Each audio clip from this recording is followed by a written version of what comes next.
Kalaban ng kalapati natin. Matakap, no? Takap na.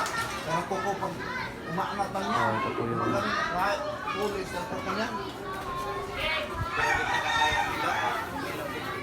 Balik na ito. Pagalak yung tao mo. Balik sa mo. Palaman daw. Ngayon na niya. Oo. Dagan.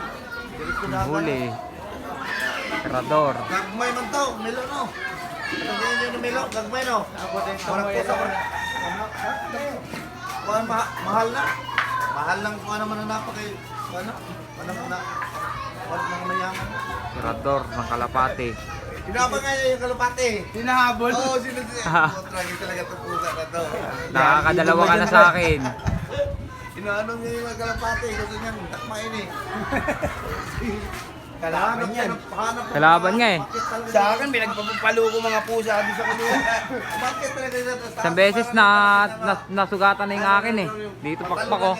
Nahuli na dito, bumaba. Kaya nagpasok ka na. Sa isip niya pusa na wala na. Nandun. Ano ba? Aswang mo. Hunter. Hunter, ex-hunter. Ano? Hihirapan kayo bumaba. Limbaling ka eh. Ang problema niya ngayon, paano siya bababa? Tao na eh. Naanohan siya kayo. Paano siya bababa? Tatalo na yan doon, bubong na lang. Talo! Yan. Sa bahay mo ha. Masyado ka makulit ha. Hindi na alam kung anong gagawin niya. Ayan. Ano? Mabihan ang iring nga gyapon glatay-latay dire oh. Ay, mau na. Balik sa bahay. Anak kay ang kanan ng yan. Gusto na siya kaka. Pinag-iinitan yung kalapati. Kalapati. Yung isang nakarangan nga na. Pag-wait lang. Nasikman niya. Skripili. Bilis. Baba sa mga. Wala. May isa. Nabutak ko ba? Isa eh. Hindi niya na alam kung anong gagawin niya. Loko-loko ka, ang pusa ka. Makalabas yung kalapati.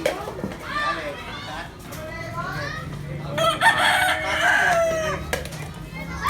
Napasok sila. Napasok sila. Labas. Sila magalabas. Sa indoor.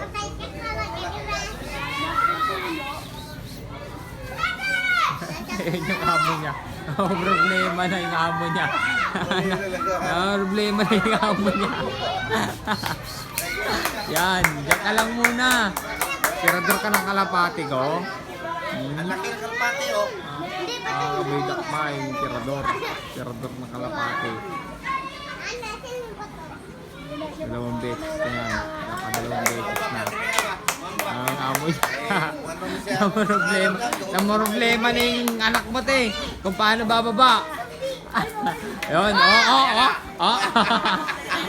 Hindi siya mababa. Buwang ka. Buwang pala.